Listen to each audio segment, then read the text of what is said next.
So this is a condition I want you to really pay attention to. It's actually in the people of African and African Caribbean origin, but cases also occurs in families originating from the Middle East, parts of India, the Eastern Mediterranean, and South and Central America.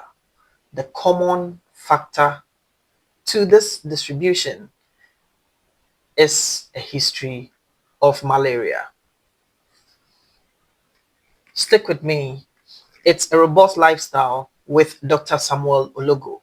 I'm a board certified doctor from Ghana. Now, I want to talk or walk you through a condition called sickle cell anemia. I've had friends who have passed on because of this condition. It's a very delicate topic to me, and let's see, hopefully, we could break some generational lineages. If you stick with me throughout till the end, you would understand and be able to um, consider some of the things that I'm going to pinpoint. And if you are able to use them, I hope um, an entire generation can go without this condition. Kindly subscribe to my channel. It's always a robust lifestyle with Dr. Logo. Let's go deep into this condition, sickle cell. I've actually made some PowerPoints, and I will be taking most of the informations from here because I need to be very thorough with this. Let's go into it. So we have sickle cell disease as the main topic. All right.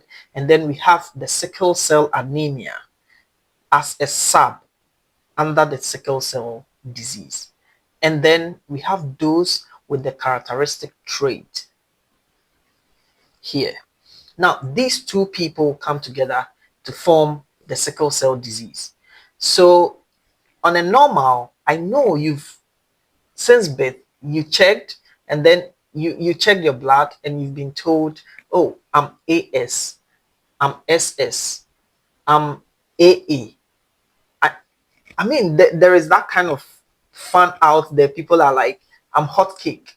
And why are you hot cake? The person says I'm AA and all that. Yes. So actually, these are all traits that fall under the sickle cell disease. So sickle cell disease is actually an inherited, or is a group of inherited health condition that are they affect the blood cells.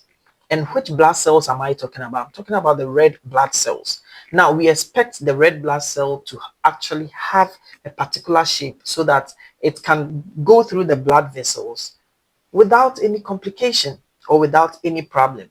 So therefore, it has to be in a particular shape. What shape is that? We have the biconcave shape.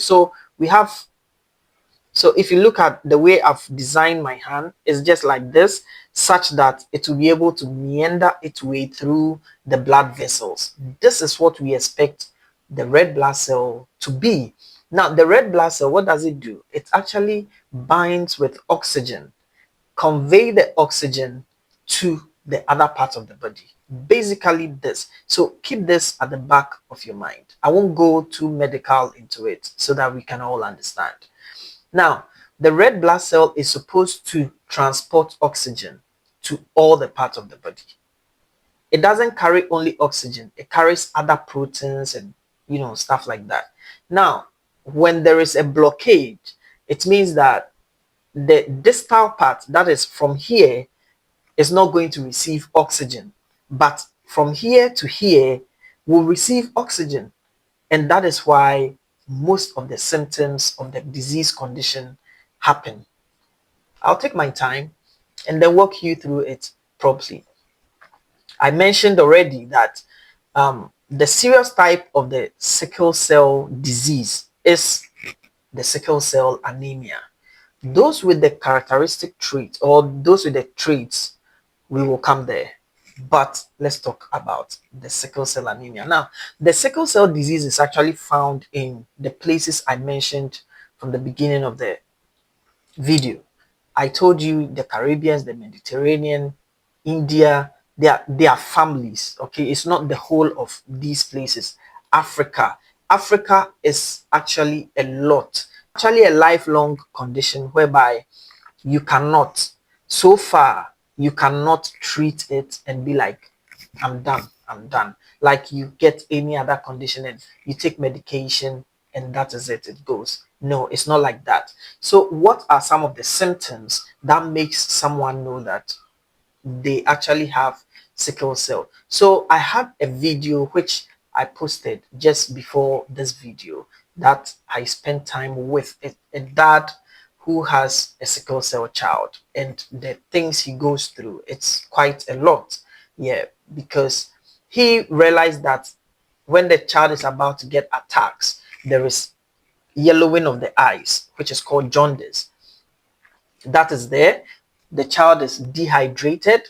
Okay, mostly they fail to thrive. When I say failure to thrive, it means the child is not growing well. The expected weight or height, or you know, that the child has to attain at whichever age, the child is failing to attain these milestones, which becomes very difficult. So there is anemia.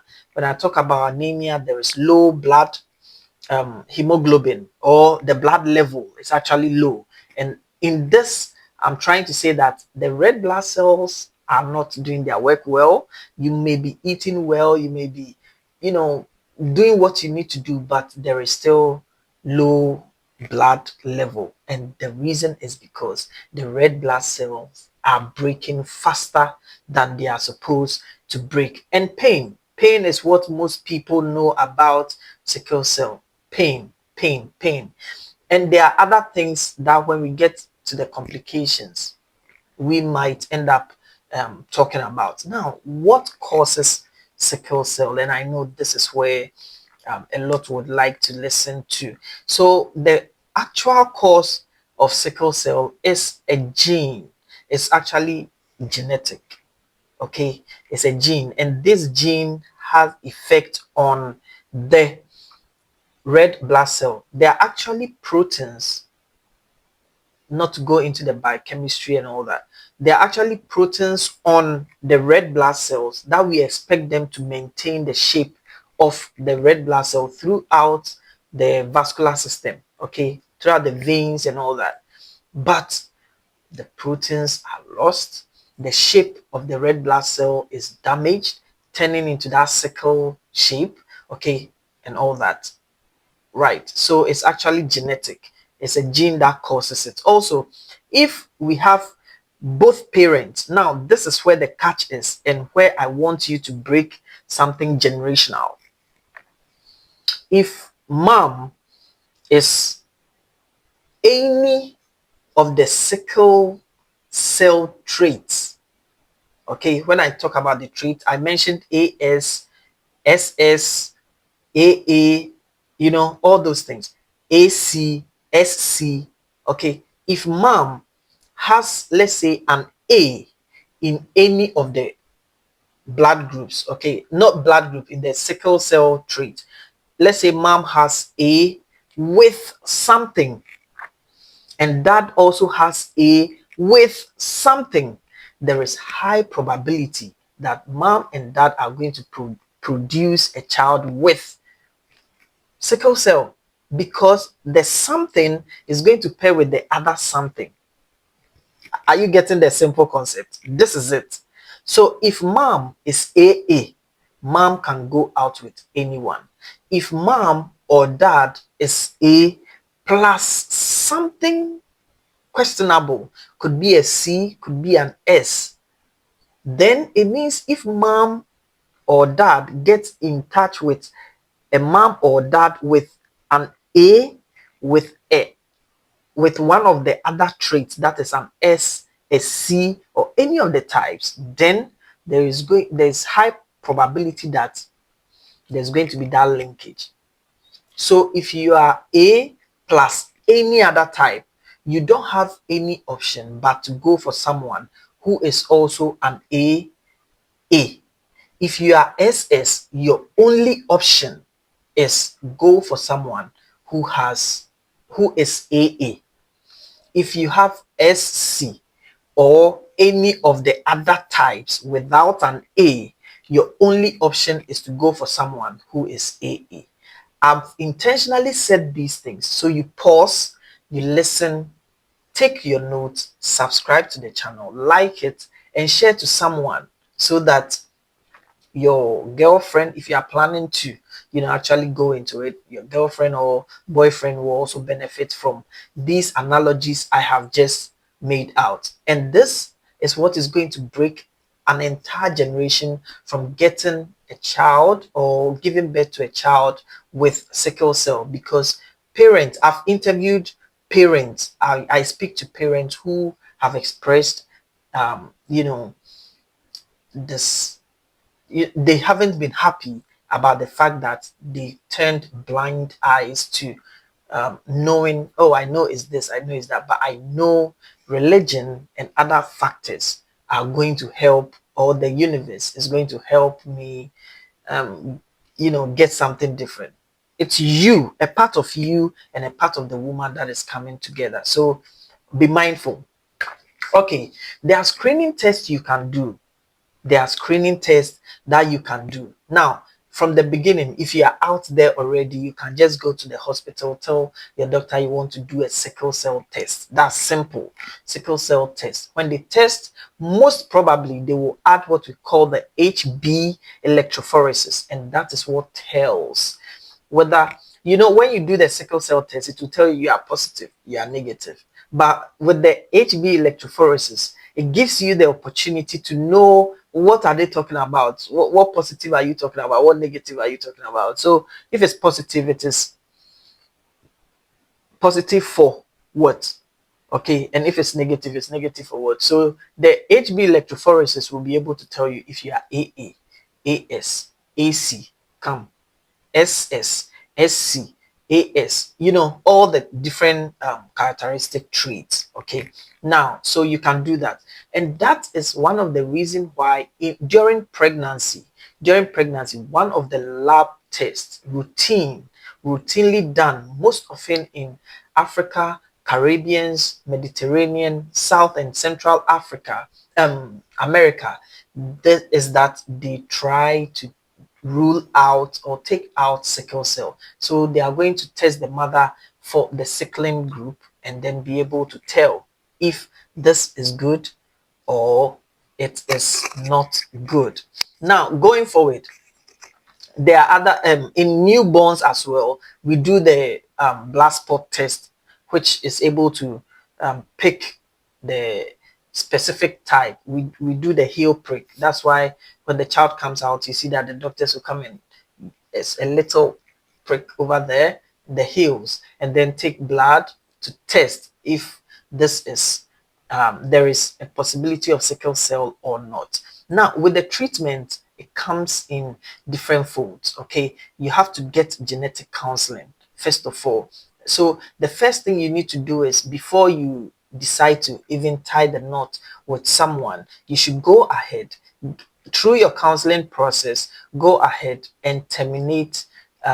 When you do the blood test and it's bad, okay, it's bad. Imagine being an SS and also going for someone who is SS. Please, you need to terminate it unless, so listen to the condition attached before anyone jumps on me. Unless you don't want to have children, but if you want to have children, then you have to terminate it.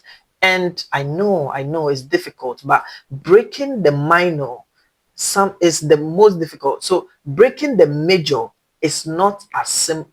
No, breaking the major is, I want to make the phrase well, okay, with you here. Breaking the major is much more simpler than the minor. Okay, so this is it. Breaking the major is much more um, simpler than breaking the minor. This is the explanation. When you married to the person, and then um, you are supposed to break up because probably SS and SS. And so if you look at the trait, it looks like all the children you are going to give birth to are going to be SS children. So when you are breaking up at that point, it's much more simpler because you've spent time and etc. etc. You are like, okay, because of the kids or because I really want to have kids, you want to leave. But when you come to the minor is when you've started, you've met yourselves fresh and all that, and you think, no, I love this person and stuff like that. I think I want to live my life with the person and stuff. It's very difficult to actually convince you to leave this thing. So during courtship, during your relationship times and stuff like that, put this on the table, discuss it first. Because if you want to bring children, I don't think you would want to put the children in all the stress they go through. It's financially draining, it's time consuming, it's painful looking at your beloved going through the pain and other things like that. It's really painful. It's not something you'd wish for your worst enemy. So these are some of the things. Now, the generational or the lineage that brings about the entire sickle cell trait in the family for generations, what you need to do is to sit up. Just sit up. If you are going for this person, you go in, you check, you make sure this is it. Are we safe? Yes. Can we do some labs to detect this and that and that? Yes. Go for it. When you do it and it comes out that it's not good, the two of you cannot be together, that is where the lineage comes in. Are you going to stop?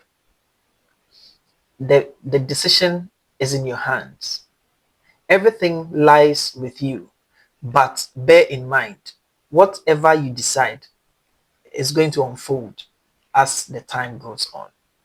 So, as you stick with me, I just want to tell you some other treatment plans that have come up so that in case you still want to go in, medicine, there's no end to the game. So, if you really want to get it done, now there is what we call the stem cell transplant. So take note of these two words: bone marrow transplant and stem cell transplant. Stem cell transplant is actually part of the new treatment modalities that have come up. And I mean, in certain areas, it has been seen that it's working good. Bone marrow transplant has been there, but it's expensive, it's rare, and all that. So if you really want to do it, and it comes with some form, like the bone marrow transplant, it comes with certain forms of, challenges. But I mean, the best has to still be done because we tend to lose loved ones, and we don't want that to continue happening. We keep on losing loved ones. Let's try our possible best to see how best we can help ourselves. It's still a robust lifestyle with Dr. Logo. I know I don't want to go too much into this because it's quite sensitive, very, very sensitive, and I don't want us to, you know, beat around the bush as well. Now, so for the careers, sickle cell anemia is here, and then the careers are also here. Now, for the careers, you need to also go through whatever your group is, and then be able to decide who you are going out with. Okay, because at the end of the day, if probably it's not supposed to end in any relationship or any childbearing. I think childbearing is the main thing. So if you know it's not going to end in that stage, then you are good to go.